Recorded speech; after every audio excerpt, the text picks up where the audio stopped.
The last autumn rain had soaked the land into a thick, earthy mud. The sky hung low and gray, not a streak of light slipping through, as if even the sun refused to touch the edge of southern Texas. Wind rattled the bare birch trees, whipped at the patched skirt of the girl standing beside a weather-worn wagon, and passed silently over eyes too dry to cry.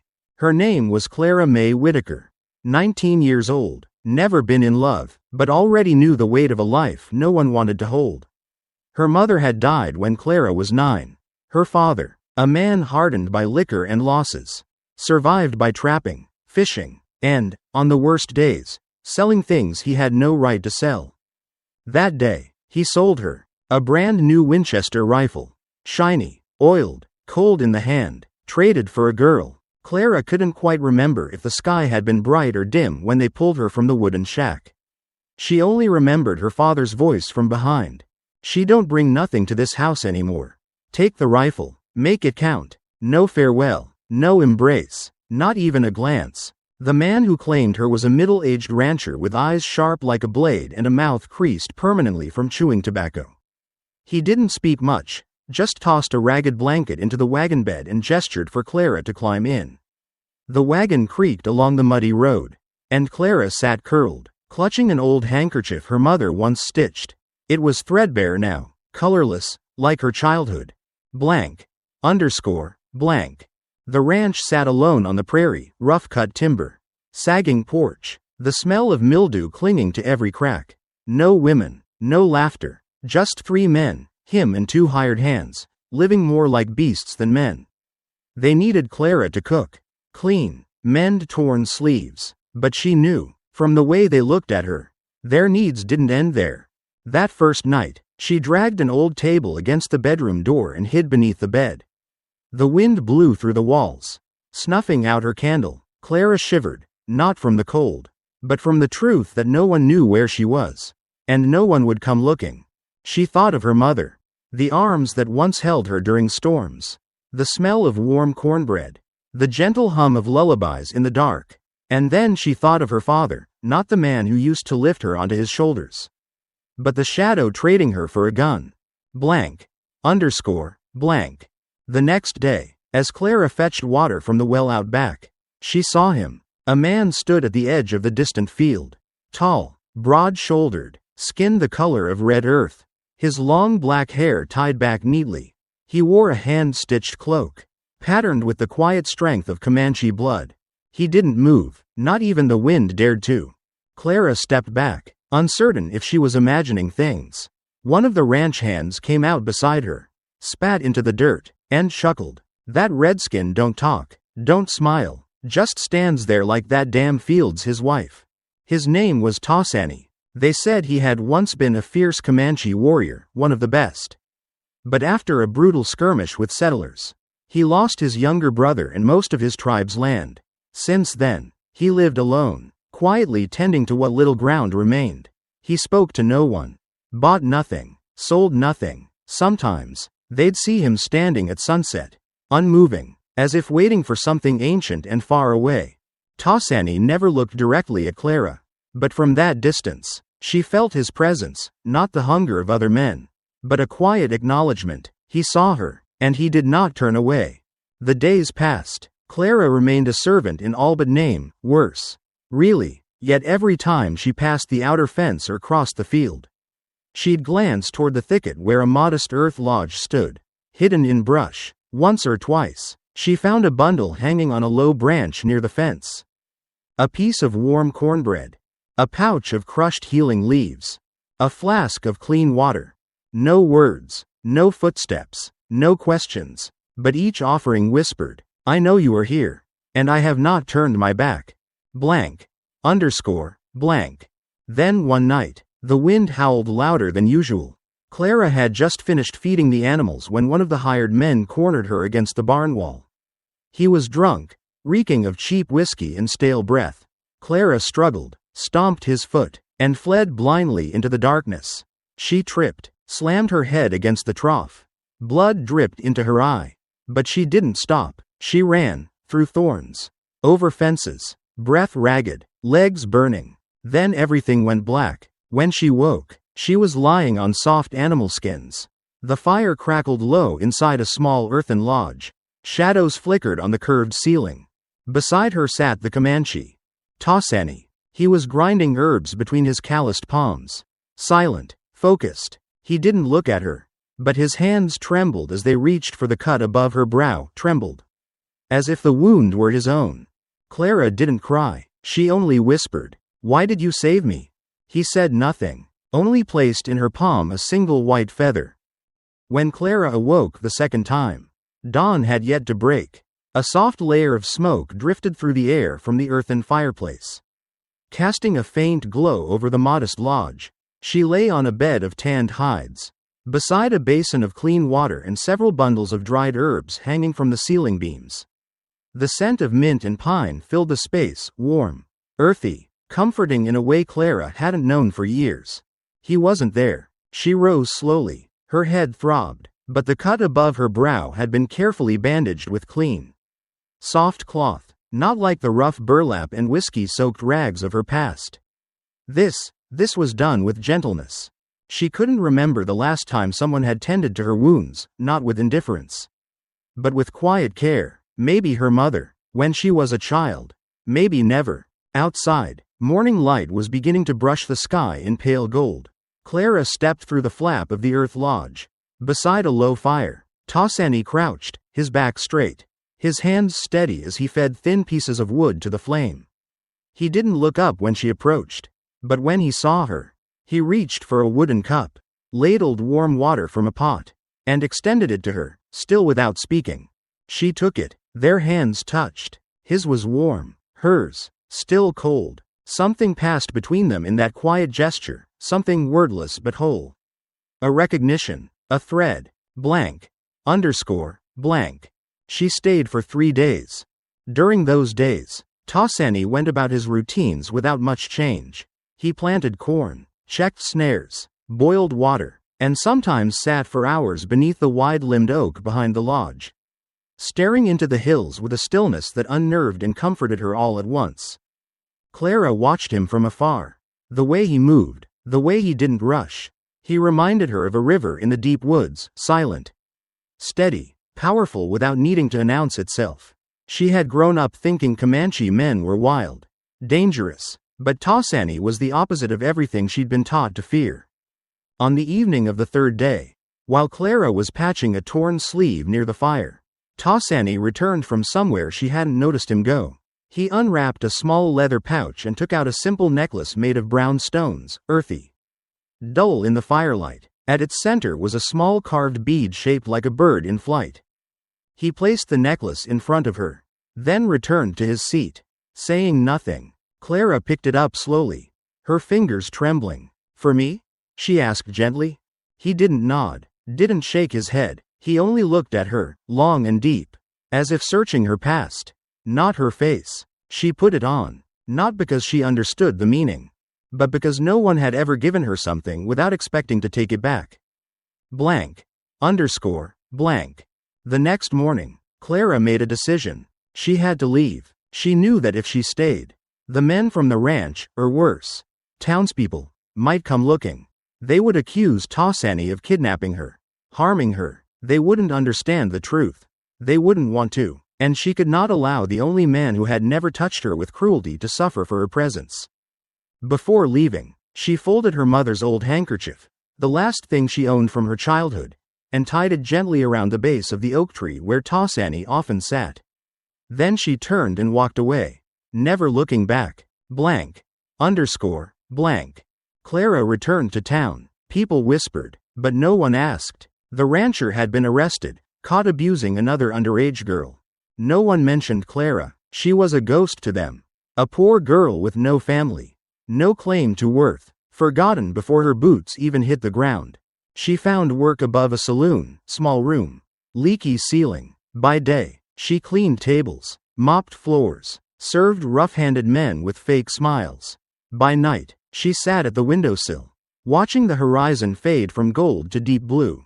Somewhere beyond that distant line, he still existed, still silent, still watching, and somehow, she felt safer knowing he was out there. Blank. Underscore. Blank. One day, a small native boy wandered into the saloon. Barefoot, cheeks smudged with dirt, but his eyes were bright stars. Clara gave him a slice of stale bread. Before leaving, he reached into his shirt and pulled out something. A single white feather. He placed it in Clara's hand and ran off before she could ask a word. She stood frozen. A gift?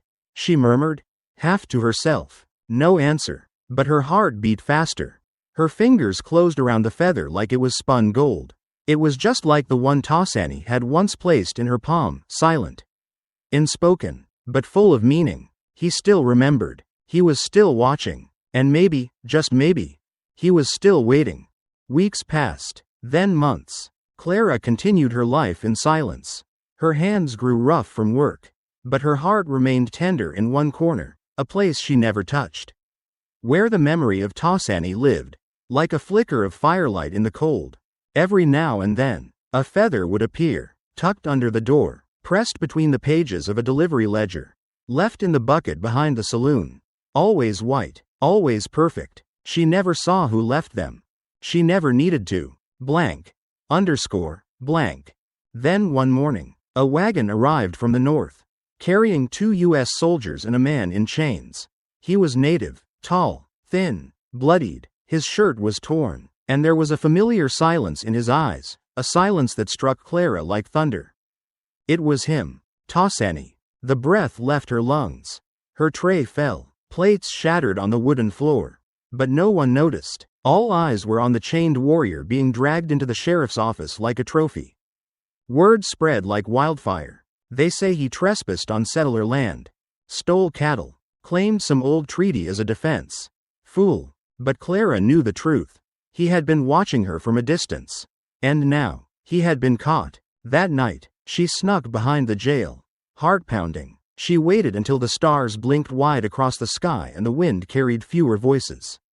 Then she crept to the cell window and whispered, "Tasani?" He didn't move, but slowly, his eyes opened. Even in the dark, they were the same, steady, warm, sad. "You shouldn't have come back," she said, tears brimming. "They'll hang you." Still, he said nothing. Instead, he lifted something from his lap, hidden in the folds of the blanket they'd thrown him, and pressed it between the bars.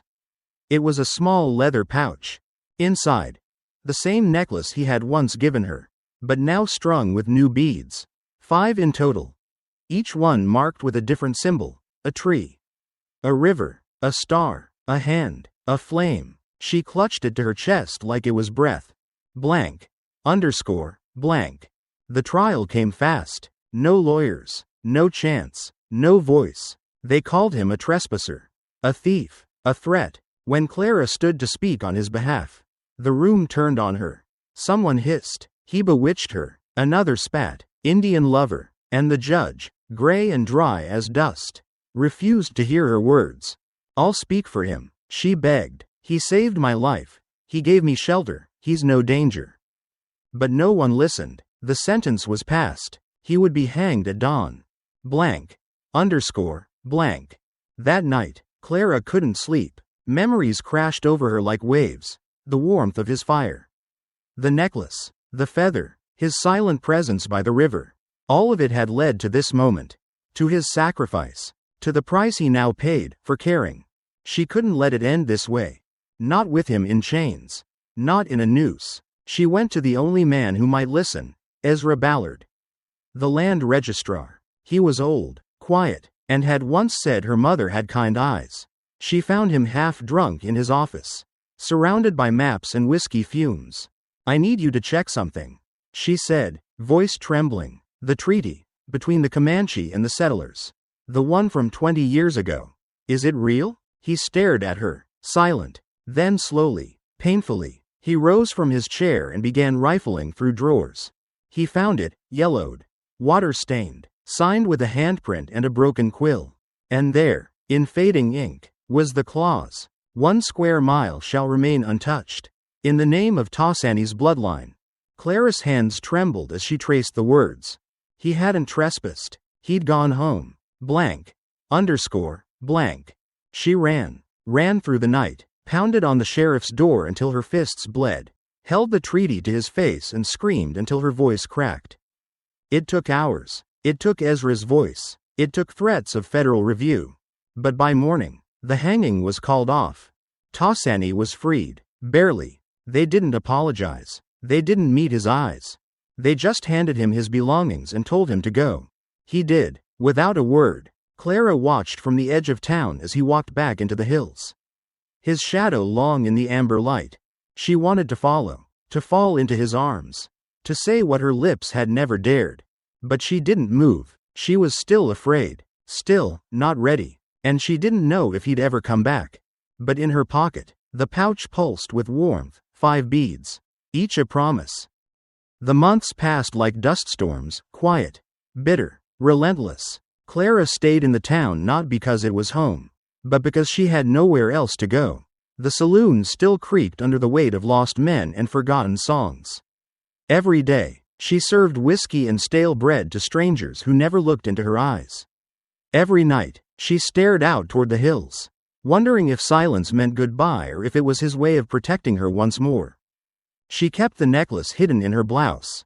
The 5 beads had become her compass. The tree, for shelter. The river, for crossing. The star, for hope. The hand, for holding. And the flame, for the love she hadn't dared to name. But Tasani had vanished. No feathers, no signs, no word. It was as if the wind had swallowed him whole. Blank. Blank. Then came the fire. It started in the hills behind town, a line of smoke curling like a snake in the dusk. Men gathered with rifles. Women clutched their children. Whispers grew like weeds. The Comanche are coming. They're angry. They want revenge. Clara stood in the middle of the dirt street, heart frozen. And then she saw them. Not war-painted, not armed, but riding with purpose. First came a line of wild horses, manes flying like black banners in the sun. Then came more, 10, 20, 50, 100. Their hooves pounded the earth like thunder. And behind them, at the front of a slow-moving procession, rode Tasani. He was cloaked in deep red, feathers braided into his hair, his gaze fixed on the heart of the town. Behind him rode elders, women, children, not a war party, but a people, a nation. And at the very back, Clara saw something she couldn't believe. Her father, weakened, drunk, barely able to sit upright on the horse beside an elder woman who held the reins. He looked nothing like the man who had traded her for a gun. He looked broken, unarmed, and Tasani had brought him back, alive, blank. The town didn't move. Guns were raised, but not fired. Tasani dismounted. He walked alone into the street. And he knelt, in front of the sheriff, the judge, the mayor, and in a voice that carried like thunder under still skies, he said, "I give my land, I give the horses, I give what I have, so that the girl may belong to no one." "Not even me," Clara gasped. The crowd murmured. He didn't raise his eyes. He placed a pouch at the sheriff's feet. Inside it, a deed, marked with the thumbprint of his bloodline. Blank. The silence afterward was unbearable. A child cried. Someone dropped a rifle. No one knew what to do. Clara walked forward, slowly, carefully, as if the world would shatter if she stepped too quickly. She stood in front of him. Her eyes met his. He didn't speak, but his eyes were not begging. They were offering, not love in return for freedom, but freedom as an offering of love. She dropped to her knees beside him. And she whispered, "I'm already yours. Blank. They didn't kiss. They didn't run. They simply stood, together. And the horses, those wild, magnificent horses, began to move again, circling the town, like a dance, like a storm that didn't destroy, but changed everything it touched. By dusk, the Comanche were gone, all except one. Tasani stayed, and Clara stayed too. Not because she owed him, but because, for the first time in her life, she could choose to stay. They didn't leave the town. Not at first. They rebuilt the cabin by the river, Clara's idea. The same spot where the snow once fell quietly on her shoulders. Where the firelight had danced across his skin. Only now, the fire was real again. And the roof above her didn't creak from storm winds but from the laughter of a boy named Eli. He was no one's child, left in the church barn one stormy night, wrapped in an old quilt. The priest was too sick, the nuns too tired, so Clara brought him home.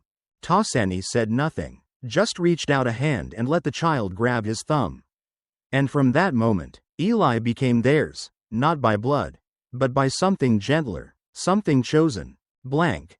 Underscore. Blank. Her father never touched whiskey again.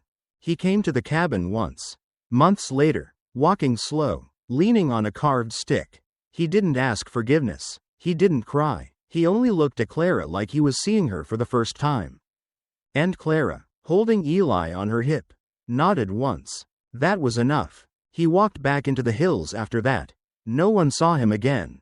But they found a letter buried beneath a stack of stones by the river come spring. Written in broken lines, as if each word cost him breath.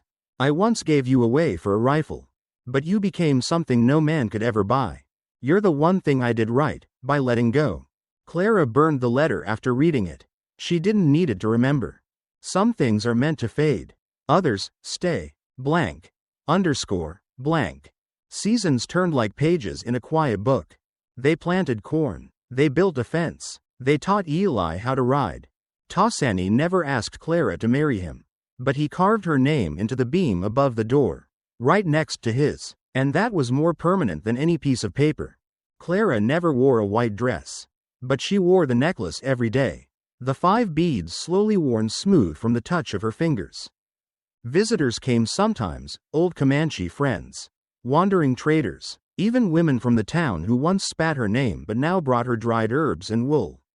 The town softened, so did Clara, and one day, she saw something she never thought she would. A Comanche child and a settler child racing horses down the same dusty road. No guns, no curses, just dust and laughter. She smiled. She held Tasani's hand, and she knew. The land he gave was not just acres. It was possibility. It was proof that love, when it's true, bends the world. Blank. Underscore. Blank. On the last night of winter that year, snow fell quietly again. Eli curled between them by the hearth, warm and dreaming. Tasani leaned close and whispered in her ear. When I first saw you, you were broken, but even broken wings can remember how to fly. Clara didn't answer. She just leaned into his chest and closed her eyes. Outside, a white feather drifted past the window. Carried on the wind, it landed on the windowsill and stayed there until morning. Like a promise kept, like a story done.